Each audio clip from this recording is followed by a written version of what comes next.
The next stitch we're going to practice on our scrap fabric is backstitch. It is another stitch that you need to use for your pencil case. And once again, I have ruled my line and I have marked every ½ centimetre along that line. Now, for the sake of this video, I've marked my start and my finish. So I know where I'm going to start and I'm going to finish just with a cross. Have my needle threaded up as before. I'm going to sew with a single thread. And I have multiple knots, anchoring knots at the end of my long piece of thread. Okay, now backstitch is a little bit more confusing. It uses a lot more thread, so you'll find that one length of thread isn't long enough. You'll probably have to stop and start part way through your sewing. That's fine, and it's perfectly normal. It is a stronger, it's a more solid stitch than your stay stitch. Your stay stitch is fine. But this one is even stronger, especially for something like a pencil case where you are going to be placing lots of items inside. Your seams have to be strong. Okay, if you are right-handed, once again, you move from right to left. If you are left-handed, you move from left to right, okay? So what we're going to do is we're actually going to start not at the cross at the end. We're going to come in one mark. Okay, so the same on the left hand end. We're going to come in one mark to start. So we're going to start at the back, come through on that second mark, pull your thread through so that your knot is anchored at the back. Once again, I'm just going to do another tiny anchoring stitch, a little tiny anchoring stitch on top of that point, just in case the knot pulls through. This fabric, this calico, has got quite an open weave. I don't know if you can see it on the video. Okay, there's space between the individual pieces of yarn, and what that means is the knot will pull through a lot more easily. So doing that little anchoring stitch before I start can actually help to stop that from happening.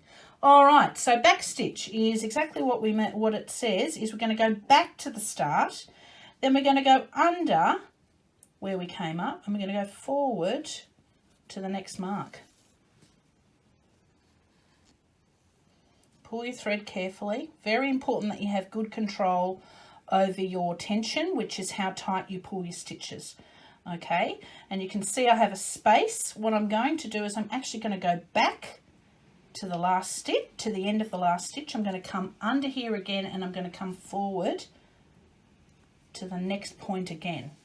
So pull it through slowly and carefully, especially while you're learning. Get it to sit nice and flat.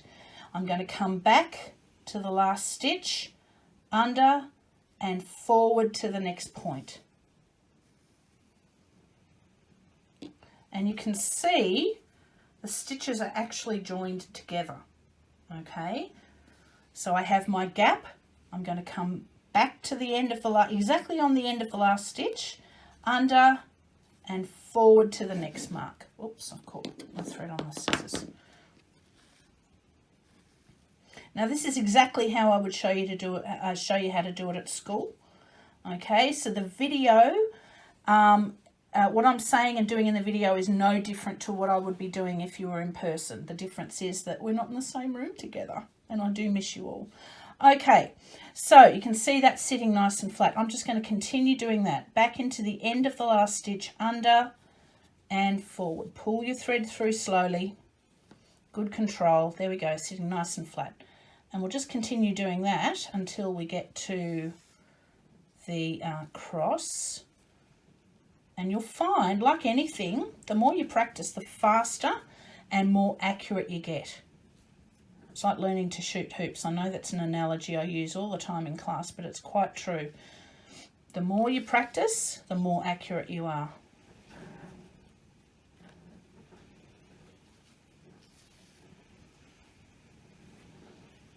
It's a good, strong stitch for your pencil case. Now, once again, I wouldn't go, when you're doing your back stitch for your pencil case, do not go any larger than ½ centimetre.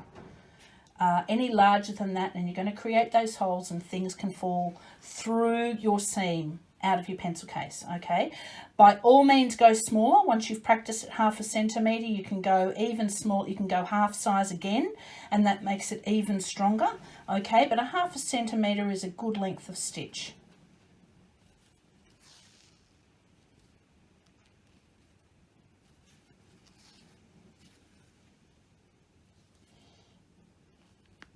Being careful of that tension, pulling that thread through really carefully so the thread just sits flat against the fabric. You're not pulling your fabric tight. Okay, just like this. Now, this is going to take me a long time to get to that cross, and I'm sure I'm going to start boring the pants off you.